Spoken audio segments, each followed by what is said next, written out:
Welcome back, everybody. We are so excited to meet our final Hero Dog category winners. And also joining us is the president and the CEO of American Humane, Dr. Robin Ganzert. And thank you so much for everything you do. Yes. And, of course, our pet rescue expert, Larissa. Thank you for everything you do. So, without further ado, first up is Justin Tucker and his PTSD service dog, Roxy. They are the winners of the service category. Amazing. Welcome. Welcome. Welcome, sweet Roxy. Roxy, Justin, thank you so much for your service. Thank you, ma'am. Oh, my goodness. And can you tell us, I mean, I can tell right now just by meeting her, how has Roxy helped you with your PTSD? Absolutely. Roxy has given me back the opportunity to go back out into society. Being a disabled Iraq War veteran, it's hard to go back out and trust, after being, in war and in situations where, it's hard to trust people, I was blown up by a hand grenade in Iraq. So it's hard for me to just to go out and enjoy time. But with Roxy, she gives me the opportunity to just enjoy life again. It's a beautiful thing. And it's not every day that you see a pit bull as a service dog. Absolutely. And we try to promote the use of bully breeds for service dogs, not just for veterans, but anybody with PTSD. And because that is the most common dog that you see in a shelter. And, if you give them the opportunity, they're going to be an amazing dog. They're not that, horrible dog that the media portrays them to be. No. And so... And PTSD is a real issue for a lot of our veterans that come back after being overseas deployed. Oh, my gosh. And I know dog therapy is very helpful. Oh, my gosh, stop it. I'm going to cry. Look what she's doing. She's a diva. She wants attention and she wants those treats. Yes. Yeah. I think if the treats is she absolutely, the Mr. treats. Cameron. Absolutely. Loves you. For sure. Justin, thank you so much. Yes, thank you. Thank you. All right. Thank you. Next up, we have Dan ONeill. You can say. Oh, okay. Yeah, but we want you to hang out. Come over here, Rox. Like I say, Dan ONeill is coming in with Ruby, winners of the search and rescue category. So great. Come on in here, guys. Thank you, Dan. Thank you, Ruby.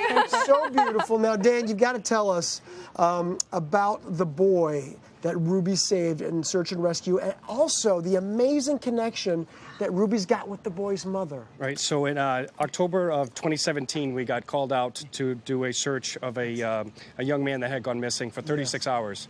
And when we arrived on scene, we had to always talk to everyone to get a victim profile to see who we were looking for. And so the mother stated to me, this is my son, this is what he likes to do, he likes to go hiking, and this is where he could possibly be. And just before we deployed to go search, she said, do you know Ruby? And now I had never met this woman in my life. And I said, well, how do you know Ruby? And she said, well, 7 years ago, there was a dog in the shelter that I volunteered with, because she owns her own training business, that I tried to rehabilitate 5 different times because she kept getting returns because she was deemed unmanageable and just aggressive behavior. So on that 5th time, she said, we got to get this dog a job. And she really advocated to her to become a police dog. And she told me this, and I said, well, actually, ma'am, I said, that's the dog that's going to hopefully go find your son. Oh, my God. So at about 8 hours into the search, we came upon her son, who had been in the woods.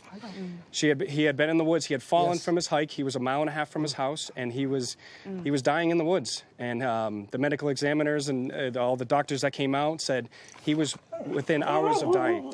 And so luckily, we were able to extricate him from the woods, and he's now heading off to college and living a full life. Is it beautiful? And Unbelievably beautiful full circle story there. And so when I went back to go tell the mom, I said, Ruby found your son.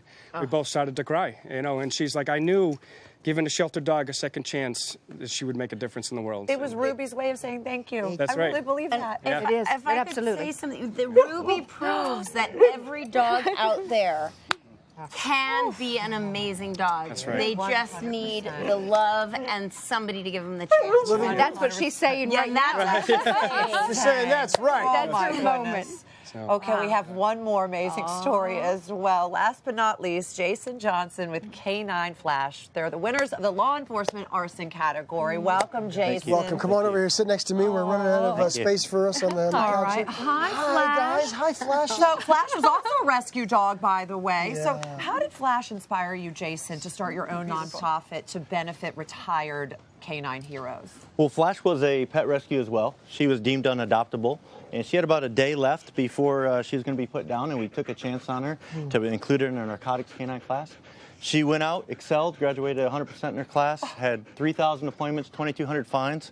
Wow. And when she retired in 2013, she inspired me to start a foundation called Project Canine Hero, and we take care of retired police dogs and military working dogs with medical care, food, and death benefit assistance. So that's amazing. Yep. A lot of people don't know that when most police dogs retire, or military working dogs, they're not getting funding from the agencies they served. So her foundation, Project Canine Hero, helps promote that, spread awareness for dogs like her. She has Lyme disease. We have 30 dogs in our program, 40 in waiting. So, and we spread awareness through her book. She has a book called Canine Flash Becomes a Hero. Yeah. We read it all across the nation to students, and we're just so proud of her. She's an author. I mean, I just wish we had more time with each one of these beautiful dogs. We actually have one more category. We've got one more category. The dog is not here. The dog is not here, but our Larissa, you know the story of Holly and Francis. They're the winners of the guide hearing category. Tell us about them. Yeah, so Holly, and she actually goes by Franny. Francis the dog is Franny. And Holly actually had breast cancer at age 32. And she had a severe complication and she lost her eyesight. And so in 2016, she got Franny, and Franny helped her because at the same time as Holly was going through all this, she found out she was pregnant. So Francis now helps her with her 2 children.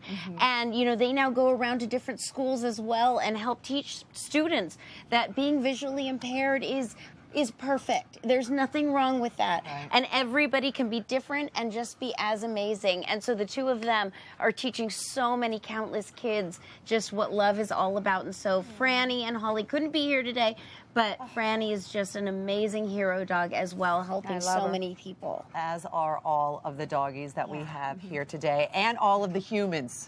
All of the human handlers are equally as important. That's right. Bringing these stories to life. Seriously, that's great. Thank you so much for sharing all of your stories. And Robin, my goodness, thank you so much for everything that American Humane does. And Larissa, you're an angel. I love you. You all be sure to watch the 2018 American Humane Hero Dog Awards on October 24th at 8/7 Central, right here on Hallmark Channel. We will all be there. Get your tissues ready. You're going to be crying. That's right. It's very emotional. But stick around, everybody, because there's still more to come. Shirley, what do you have for us? Did you know that there is such a thing as real and fake cinnamon? Which one are you using? I've got tips for selecting the best spices for the holidays. I did not know that, Shirley. Before we learn all about that, I'm heading to the kitchen to prepare the perfect weekend dinner. It's a twist on the classic French favorite, coq au vin. Come on back, everybody.